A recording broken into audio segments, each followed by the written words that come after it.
Pour cette 5e capsule de Bien manger pour tout le monde, on parle de jardinage, plus précisément de semis.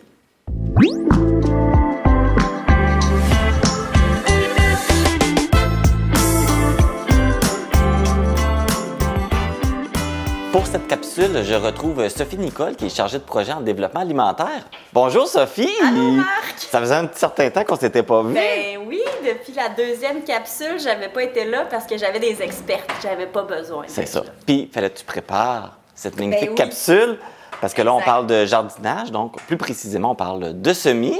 J'ai préparé là 3 sujets. Fait que, tu sais, pour réussir les semis, ce qu'on va parler aujourd'hui, c'est la planification. Ensuite, on va parler d'avoir le bon matériel, OK. puis de faire un suivi. OK. Tu sais, c'est important parce que là, après les avoir semées, nos graines, il faut continuer à s'en occuper, puis des fois, c'est là qu'il peut arriver quelque chose. Puis notre première chose, ce qu'on va planter, nous, aujourd'hui, c'est du basilic. C'est peut-être OK. un conseil de base. Là, je pense que quand on est débutant, on peut commencer avec des choses un peu plus faciles, là, tu sais, peut-être les fines herbes, dépendamment lesquelles, mais le basilic, ça sera un bon, là, tu sais, qui Pour gère quand commencer, même bien. quelqu'un qui débute, commencer Oui. avec le basilic, sais c'est qu'on un aime bon beaucoup. gage de réussite. Oui, on aime beaucoup la tomate, mais la tomate, il faut la faire tôt, il faut y mettre de l'engrais, il faut la transplanter. Fait que C'est un peu plus complexe. c'est un peu plus complexe. Alors, planification. Quoi et quand? C'est ça les questions. Oui. Qu'est-ce qu'on plante, puis quand est-ce qu'on le plante? Exactement. Puis, dans le fond, là, ça, c'est une des affaires qui m'a le plus aidé à réussir mes semis, c'est d'utiliser un calendrier de semis. Ceci existe. Je vous Faire en un calendrier présente un de semis? aujourd'hui. Il y en existe plein. Pour utiliser un calendrier de semis, c'est important qu'il soit adapté à notre climat. Donc, c'est ça qu'il faut regarder. Nous, on est zoné 3. Sinon, il va marquer, tu sais, parfois les régions. Puis là, on voit que Bas-Saint-Laurent est inclus. Ça, c'est important à savoir parce que si on veut si on veut réussir nos semis, ça, c'est important. Le climat, hein? C'est très important. Le calendrier va nous donner un délai. Il va nous, tu sais, il va avoir, là, on a une bande qui représente à peu près un mois où c'est le bon temps pour planter une plante. Avant ça, c'est trop tôt. Trop tôt, c'est pas bon. Faut pas la folie des semis, là, ça sert à rien de partir ça trop tôt non plus. Nos plantes vont manquer d'énergie. OK. Puis trop tard, c'est que notre plante, elle n'aura pas le temps de se développer jusqu'à temps que les froids reviennent à l'automne. On n'a pas de longue saison ici. Fait que c'est quand même complexe, hein? Ben, C'est important de bien se renseigner. là, moi, dans mon calendrier, j'ai fixé que ça serait du basilic. Le OK. basilic, on aurait pu le starter il y a un mois. Moi, j'ai des plants ici, là, qui ont été faits là, en avril, qui sont plus grands, mais on peut encore en faire. OK. Basilic. Un coup qu'on sait quand semer quoi, il faut avoir le bon matériel. Ça peut être simple, mais il y a des petits conseils. OK. On peut utiliser plein de contenants, on peut en acheter dans les commerces, on peut en utiliser à la maison aussi. Ben là, je Qu'est-ce vois qu'on a? aussi, dans ce qui est déjà utilisé, c'est des vieux contenants de Oui. yogourt. Exact. Donc, c'est une belle façon de faire du recyclage puis que ça ne nous coûte pas trop cher. Oui, en effet. Il y a plusieurs contenants. Moi, j'aime beaucoup le plat de champignons pour partir des semis. Comment je l'utilise, là, c'est pour faire 4 semis de quelque chose. Il y a bien de l'espace, il n'est pas trop creux.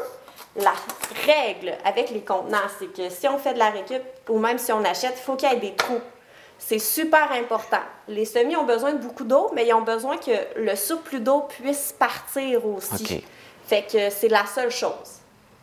Ayez des trous. Si c'est un contenant recyclé, on les fait nous-mêmes avec ce qu'on a en faisant attention de ne pas se couper, là, si on utilise Oui. des ciseaux. Ou un gros couteau. Exact.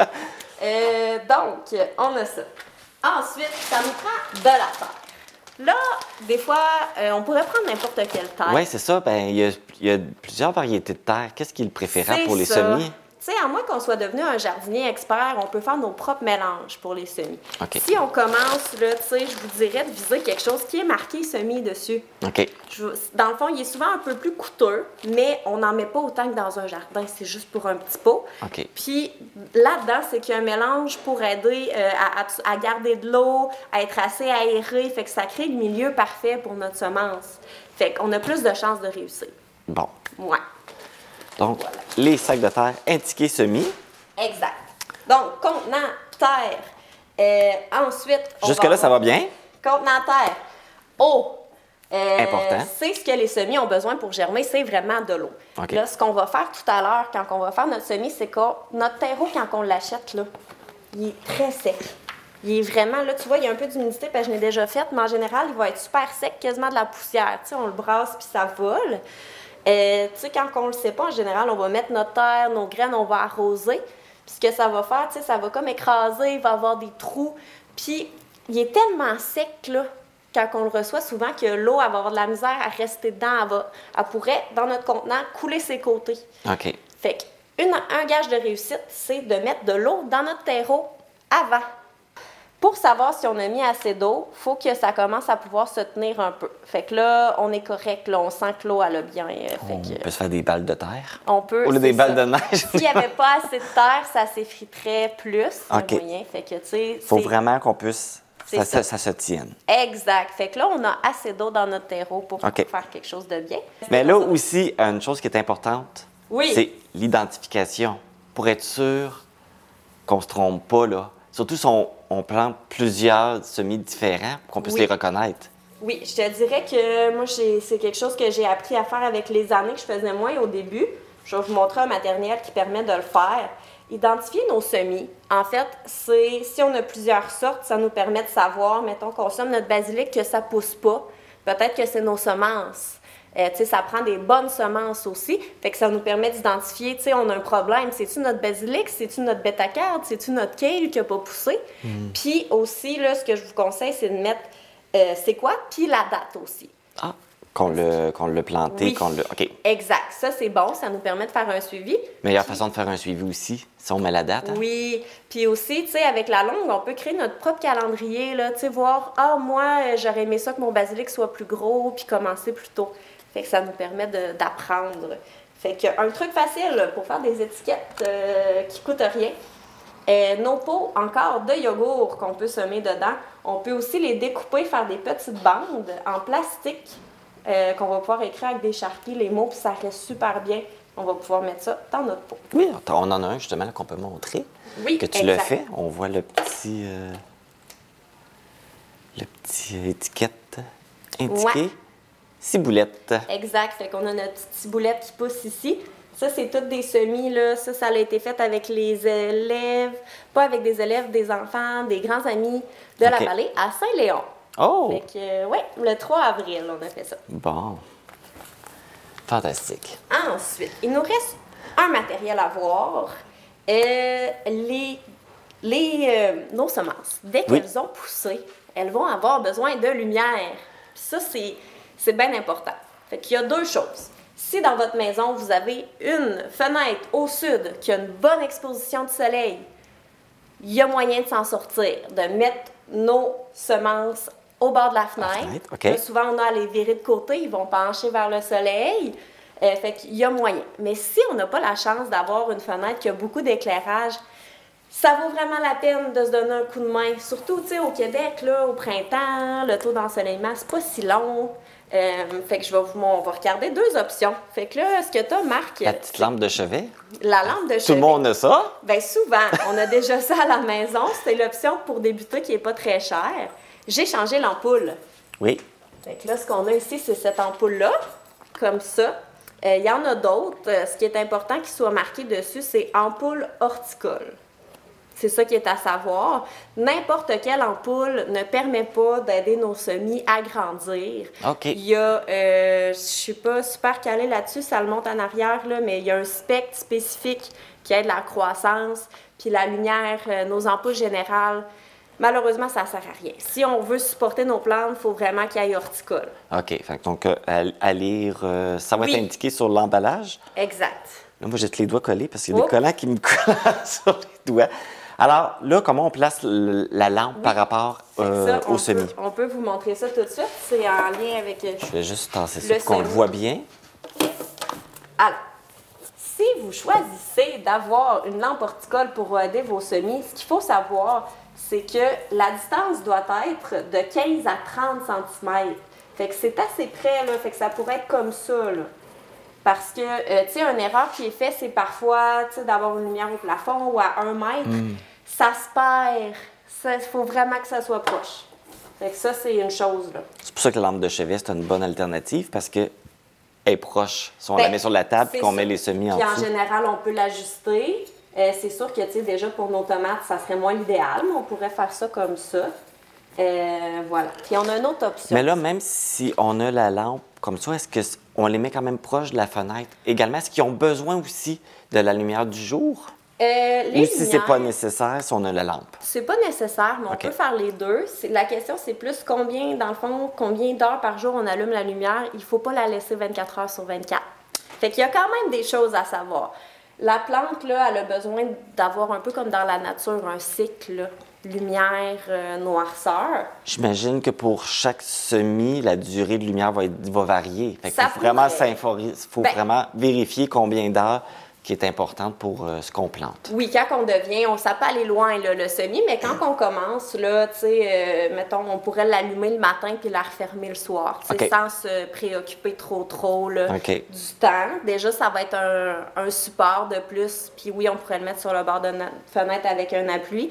Quand on est en mode plus professionnel, là, oui, là, puis même les tomates, ça peut être 16 heures sur 24 heures. OK. Tu sais, quand on est à la maison, allumer le matin, fermer le soir, ça va, là. Une autre alternative? Oui! On l'a ici. C'est ça. Donc, si là, on aime ça, les semis, puis on veut investir un peu, puis tout, c'est ce qui est vendu, fait pour ça. Vraiment, ça va être plus utilisé que l'ampoule comme ça, d'avoir des. J'ai manque de mots. Des lumières sur la Comme néon, Oui, c'est ça, comme un sur la néon. longueur qu'on va installer soit avec des cordes, différents systèmes sur le dessus. Si on a des. OK, des fait qu'on les étagères- place comme ça par-dessus. Oui. Fait que souvent, tu sais, à la maison, ce qu'on va voir, c'est qu'on va avoir une étagère en métal, puis on va pouvoir suspendre, il y a toujours des petits crochets. OK. là. Fait que On va pouvoir ça, suspendre la lumière bien important, ne pas le suspendre au plafond, ça serait trop haut aussi. Il C'est faut le ça. mettre encore proche également. Si on utilise notre plafond, il faut avoir des cordes, il faut pouvoir ajuster entre 15 et 30 cm. Idéalement, quand nos plantes poussent, on peut monter. Fait que ça, c'est quand on voit qu'on aime ça, faire nos semis, ça devient intéressant quand même, là. D'avoir des lumières Et comme ces ça. petites lampes-là, on peut s'y procurer où? On peut trouver ça dans les stands de jardin, bien évidemment. Oui. Aussi, les quincailleries ont souvent OK. ça. Ça peut être une bonne place pour regarder les quincailleries aussi. OK, donc, bien, s'informer, là, une lumière pour les semis. Exact, c'est ça. Ils vont savoir, là. Parfait. C'est ça. Puis il nous reste un petit accessoire avant qu'on commence OK. dans le feu de l'action. Il est juste là. Ça? Oui, Le minuteur. un minuteur, Marc. Ben oui, je vais le reprendre. C'est encore là un conseil Mais quand ça, on... c'est le fun. Fait qu'on n'a Ben pas oui. besoin. Ah, j'ai oublié d'allumer ma lumière, j'ai oublié de l'éteindre. C'est Ça, ça. c'est magnifique. Fait que quand on le sait qu'on aime ça, faire nos semis, puis on veut se faciliter, c'est celui-là, il était 11 dans une quincaillerie. Ça fonctionne à chaque année. Ça nous permet de choisir la durée. Là, en ce moment, je pense qu'on a mis 16 heures, justement, c'était pour nos tomates, 8 heures de noirceur. On met ça à on, puis ça fait la job tout seul. On a pu, je sais qu'il y a des gens qui en ont pour les lumières de Noël, par exemple, aussi. Ben oui, puis c'est la des choses même- qu'on utilise aussi. Oui, même pour les lumières, on n'est on pas là pourrait- faire allumer la lumière du salon, Ben, montrer qu'il y a de la exact. vie. On pourrait l'utiliser en hiver pour les lumières de Noël, au printemps pour les semis. Fait qu'on en a presque tout le monde, on ça chez eux, donc on peut l'utiliser. Parfait. Alors, Fait que là, on a tout, c'est ça? ben là, Là, on sait tout ce qu'on avait à savoir avant de commencer à faire des Oui, semis. on a la base. Je pourrais parler de semis à l'infini, mais là, faut pas exagérer. Fait qu'on va... Là, on passe à l'étape. Oui. Oui, OK. Fait que là, on passe à l'étape où on a tout notre matériel, on a tout ce qu'il faut. On y Là, va. on le fait. On le fait. Vu qu'on a fait des trous, est-ce qu'il faut se mettre un plateau en dessous? C'est pas Ben, nécessaire. pour Faut, l'instant- faut avoir quelque chose sur la table pour pas tout salir. Fait que les options, dans le fond, c'est de soit avoir un plateau, il y a des plateaux sans trous. Fait que c'est ça qu'on peut prendre pour arroser sur place. Une autre option, si on n'a pas de sous-plat, c'est que là, ça va aller, là, ça va pas dégoûter, il n'y a OK. pas assez d'eau. Non, OK. Ce qu'on peut faire, c'est les mettre dans l'évier quand on veut les arroser, les laisser s'égoutter, puis les retourner en place. Parfait. C'est les deux options. Bon, là, la question, c'est est-ce qu'on en met beaucoup? Vas-y. Fait que là, c'est bien, Marc, La aussi, moitié? tu te mets les mains Mais dans moi, la terre. je me salis pour la cause. Pour la cause. Fait que gêne-toi pas pour le moment. J'en mets plein? oui. Je le remplis pas mal jusqu'au bord? Pas mal jusqu'au bord, mais elle va être molle. Après ça, on va la taper un peu. On aime ça Dans se le laisser un rebord. Comme ça, quand on arrose, ça déborde pas tout de suite. Parce que si on en mettait jusqu'au côté, OK. là, l'eau Ça va pourrait sortir. déborder. C'est Fait que pas toujours le fun. laisser un petit espace. C'est ça. Fait que là, tu vas pouvoir venir... On vient presser un peu la terre pour créer vraiment un lit Fait que, tu sais, faut pas la taper trop, Oh, juste OK. doucement. Je pense que j'ai trop tapé. Juste faire ça plat, mais je pense que ça va quand même. Si on la laisse trop fluffy, là, nos semences vont être dans l'air au lieu d'être dans la terre. Fait qu'il faut OK. leur faire un petit contenant. Fait que Voilà. les semences de basilic, Marc, sont Oh. très petites. C'est très Fait petit. que- Je sais pas si on les voit bien, mais c'est très petit. Chaque semence a une grosseur. Dans les grosses, là, on a ce qu'on connaît comme les pois, les haricots, le maïs. Basilic, c'est dans les petits, là, dans les plus petites. Fait que là, Ah. conseil de base. Là, sur nos sachets, des fois, il va être écrit en millimètres. On peut se fier sur ça. Si on veut une règle plus simple, c'est qu'on sème les graines 3 fois la grosseur de la graine. Fait que plus c'est gros, plus c'est profond. Plus c'est petit, plus c'est en surface. Donc, pour le basilic, si on nous mentionne 3 mm. Exact. C'est quand même proche du haut, là. Exact. Puis quand OK. on a des semences aussi petites que ça, d'autres marques vont marquer semer en surface. Puis c'est le plus simple. Elle est tellement petite qu'on ne peut pas calculer vraiment tu sais, 3 fois cette semence-là. Donc, tout ce qui est vraiment minuscule, là, quand la semence est plus petite que 1 mm et moins, là, on met ça en surface, c'est vraiment moins compliqué. Puis comme ça, on évite la chance qu'elle soit trop creuse. Fait que là, ça, tout ce qui est petit en surface, dès que c'est comme un peu plus gros, qu'on peut, tu sais, en prendre une, puis que c'est ça, plus gros, on calcule environ 3 fois. Fait que, tu sais, le poids, là, on peut faire un trou, puis aller le descendre, puis le recouvrir. Mais là, il faut les pousser un petit peu dans la terre, j'imagine? Non, on fait pas juste les laisser besoin. comme ça? En surface, on peut presser un peu pour être sûr qu'il y ait un bon contact entre la semence et la terre. OK. Fait que c'est tout, délicatement. Fait que là, il nous reste à les arroser, Oui, et les identifier. exact. Puis sinon, tu avais raison. Ce qui nous reste, dans le fond, tu sais, là, on a déjà de l'eau dans notre terreau, mais il va falloir garder la semence humide jusqu'à temps qu'elle germe. Fait que ça peut être soit par un arrosage, comme ça, il faut être délicat. Là, on n'a pas de dessous, fait qu'on pourra le faire après. On est délicat parce que c'est ça, les semences sont tout petites. OK. Sinon, il y a des gens qui aiment bien vaporiser. Le vaporisage, c'est bon, mais seulement pour la période de germination. Après ça, il faut faire des vrais arrosages, là, abondants, avec l'eau qui coule. Parfait. C'est important de mouiller notre terreau jusqu'au bas, quand la plante elle a commencé à pousser. OK. Là. Ça va l'aider à développer ses racines vers le bas. OK. Euh, Et ça, on arrose ça à quelle fréquence? Pour la période de germination, idéalement, on peut regarder notre pot à chaque jour ou aux 2 jours puis vérifier au toucher si c'est humide. OK. Puis si on voit des signes que ça commence à sécher, on va arroser. Ensuite, tu sais, quand que nos feuilles ont poussé, en général, un arrosage aux 3 jours, OK. un beau gros arrosage. Il faut que ça OK. dégoûte en dessous. OK. Puis on laisse des périodes où ça sèche entre pour éviter qu'il y ait des problèmes de trop d'humidité, là. Je dirais que OK. c'est une bonne base. Parfait. Fait que là, celui-là il est prêt. Exact. Il me reste un dernier conseil. Faire le suivi. Il y en a. Oui! Ah! Yes! Là, ben oui, il faut les suivre. Exact. Si on veut savoir si on Ben, va avoir quelque chose, il ça. faut savoir Fait que ça va bien. Mon conseil, ben, il faut prendre le temps de venir voir ses plantes. Fait que c'est sûr qu'il y a l'arrosage, mais des regarder aussi. Fait que c'est le premier mois, c'est tout ce que vous avez à faire, arroser. Si vous avez de l'éclairage, tant mieux. Regardez comment ils vont, s'ils n'ont pas de problème. S'il y a un problème, ben essayez de trouver un jardinier dans votre famille, demandez-y qu'est-ce qui se passe avec vos semis. Puis la prochaine étape dans ce que j'appelle le suivi, c'est que nos semences, là, dans le terreau de semis, 1 mois, ça va. C'est fait pour 1 mois. OK. C'est pas très riche comme terre. C'est OK. fait pour semer, C'est vraiment pour le partir. pour nos bébés. Mais OK. là, quand ils commencent à s'en venir à dos après 1 mois, là, il y a 2 choix. Ils sont mal commodes. Là. Ben, Ouais. là, ils vont avoir besoin, c'est ça. Ils ont des besoins, là. Fait que mon conseil de base, quand ça fait 1 mois que c'est dans vos pots, vous avez 2 options. Transplanter avec de l'ajout de compost. Notre basilic, on pourrait le garder en pot tout l'été, là. Mais choisir un pot plus grand avec du compost dans 1 mois. Sinon, il va être le temps de mettre un peu d'engrais. Il y a des engrais tout usage, bien simples, qu'on peut mettre un peu sur le dessus. OK. Voilà, c'est tout. Fait que c'est fait. Wow! Hey, ben, mon Dieu, je suis content. C'est quand même simple. Je veux dire, dans le sens, ça a l'air compliqué quand on regarde ça au début, mais quand on le fait, finalement, c'est pas mal, c'est accessible à tous. Ben oui, puis tu sais, je pense que le plus important quand on jardine, c'est d'avoir du plaisir. Fait que même si on n'a pas retenu tous mes trucs, on peut toujours apprendre plus en jardinant, mais à la base, tu sais, c'est juste d'avoir du plaisir à essayer, je pense, là, tu sais. Faut s'amuser avec ça, là. Fait on est en appartement, on n'a pas de terrain, on peut le faire même chez nous, c'est ça qui est intéressant, Oui, qui est puis fantastique. tu sais, les fines herbes, là, si on est en appartement, justement, on peut les partir en semis, les transplanter dans un pot, puis on peut les avoir en pot à l'intérieur si on a un balcon, les sortir l'été, là. Fait que c'est une belle petite culture quand même. Ben, merci beaucoup, Sophie, pour ce beau cours de jardinage, de planter, comment faire des semis. Mais là, c'est pas terminé. Non. On va avoir une autre capsule, on va continuer à parler de jardinage. Oui, j'ai vraiment hâte de vous présenter ça. Je vais être encore là avec toi, Marc, mais on va avoir des experts encore.